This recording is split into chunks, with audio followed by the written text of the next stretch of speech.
الأفعال الدرس الثاني Verbs lesson 2.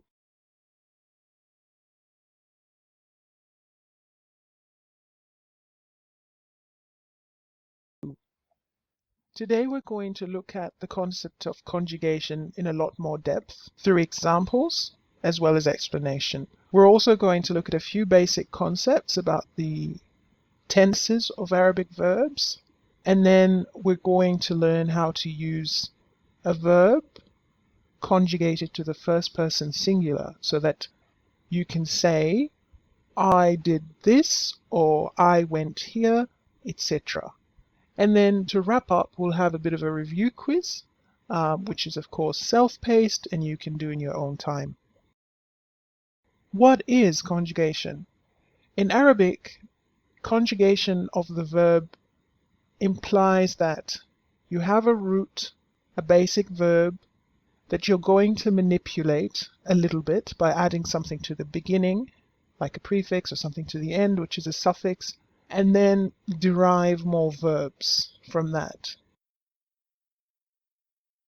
In Arabic, a conjugated verb is extremely specific because it tells you whether one or more people did the action, what their gender was, and whether or not they did it in the past or present.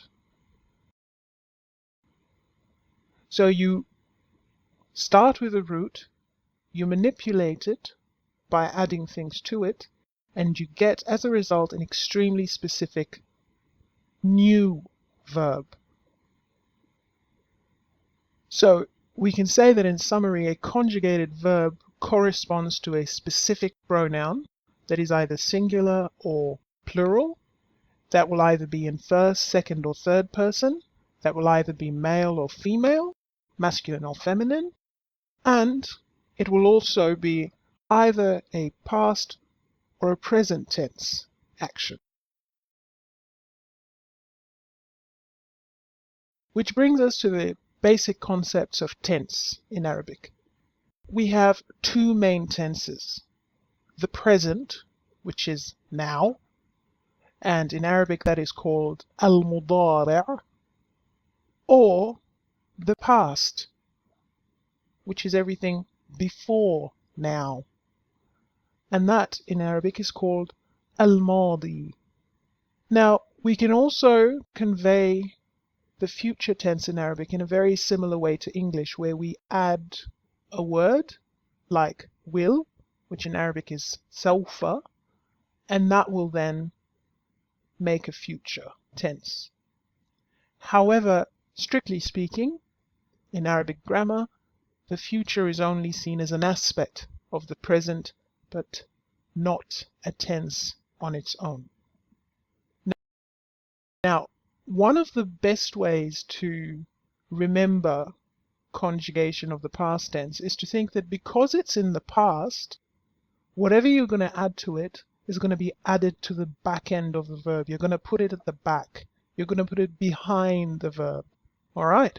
So you start with the root, and then you add a suffix to the back of the verb. And each suffix represents a specific pronoun.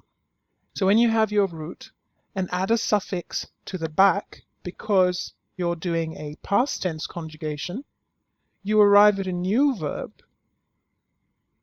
which implies that the action happened in the past and that it was done by a specific pronoun.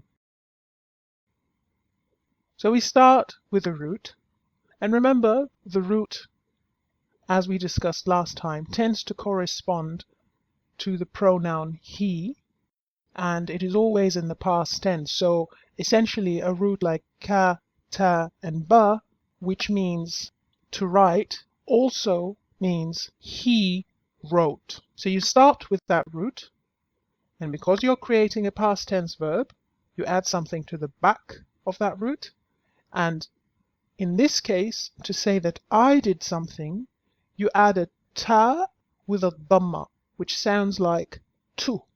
So you add a ta with a dhamma, and that sounds like tu. So kataba, and then you add tu. There's something else that needs to change though. the last vowel on the root will become a sukoon. A sukoon means no vowel. So instead of kataba, you're going to now say katab, katab, and after that you add your suffix tu, and you arrive at katabtu, katabtu, and that means I wrote something. Let's now do the root akala, which means he ate. Because it's a past tense verb, we're going to add a suffix to the back. The suffix that represents I is ta with a dhamma, tu. We're also going to change the vowel on the last letter of the root, lam, to a sukoon, i.e. no voweling. So we will arrive at akaltu, akaltu.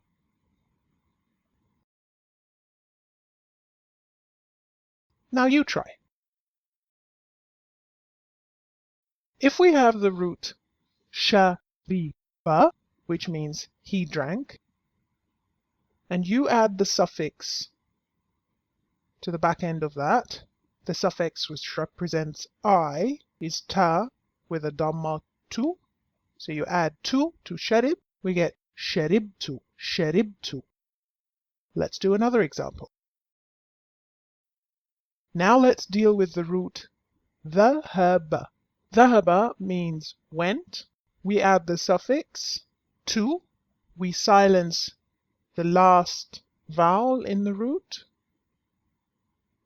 So the ba doesn't have an ah sound anymore. It has no vowel.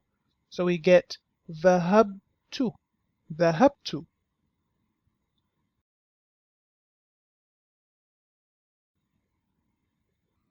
Excuse me, Ustad.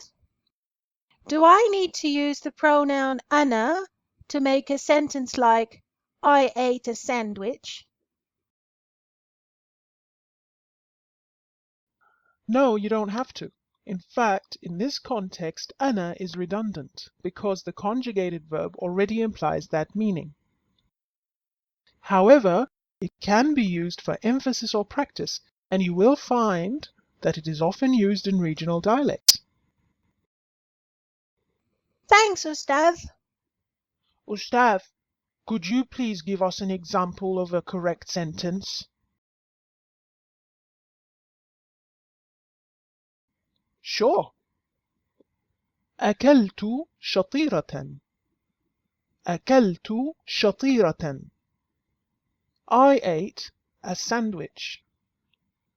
Literally, it says ate I a sandwich, but it will translate to I ate a sandwich. أكلت شطيرة.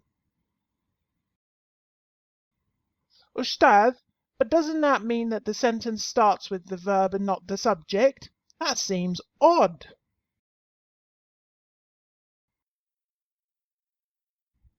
Excellent question, John. In Arabic, the verbal sentence typically starts with the verb. In fact, it is considered more eloquent and proper to organize your sentence as follows: verb, subject, object.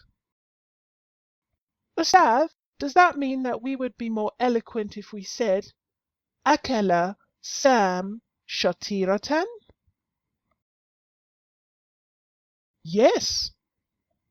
However, please bear in mind that most spoken varieties of Arabic will use the subject-verb-object format in everyday speech, as you do in English.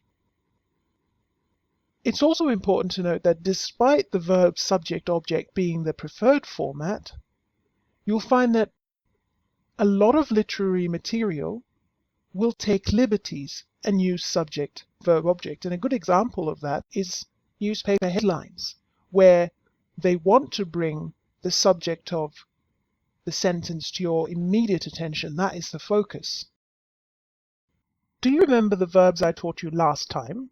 Let's review them quickly, then practice conjugating them together. Akala,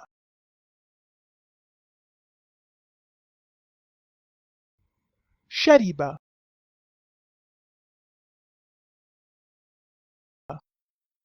قرأ كتب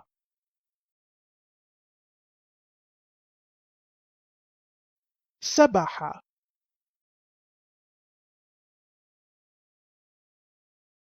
مشى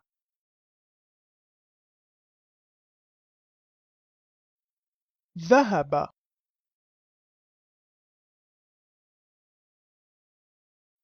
كلم. Let's practice conjugating them, but before we do, I must teach you a question that often goes with verbs. If you want to ask someone, what did they do? You would say, ماذا. ماذا is the question particle used to inquire about verbs. ماذا. You then either say فعلت if you're addressing a male, or فعلتِ if you're addressing a female. So if you want to ask someone what they did, you would say ماذا فعلت? What did you do? When you address a male. Or ماذا فعلتِ? What did you do when you address a female? ماذا فعلت? What did you do? أكلت شطيرة. أكلت شطيرة. I ate a sandwich. ماذا فعلتِ؟ ماذا فعلتِ؟ شربت ماء. شربت ماء. I drank water. ماذا فعلت؟ ماذا فعلت؟ قرأت كتابا. قرأت كتابا. I read a book. ماذا فعلت؟ ماذا فعلت؟ كتبت رسالة. كتبت رسالة. I wrote a letter.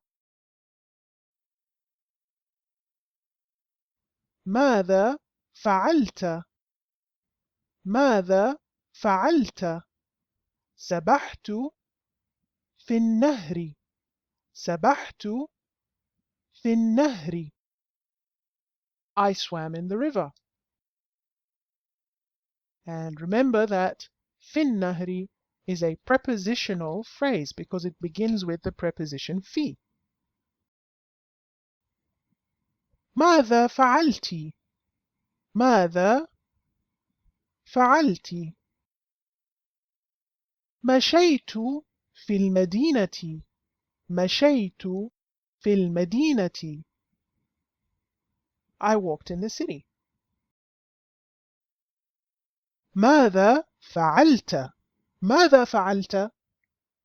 ذهبت إلى مكتبي. ذهبت إلى مكتبي. I went to my office. ماذا فعلت؟ ماذا فعلت؟ كلمت شينا. كلمت شينا. I talked to Sheena. I hope that clarified a few things. I hope you enjoyed the lesson. Now it's time for you to try this quiz. Good luck!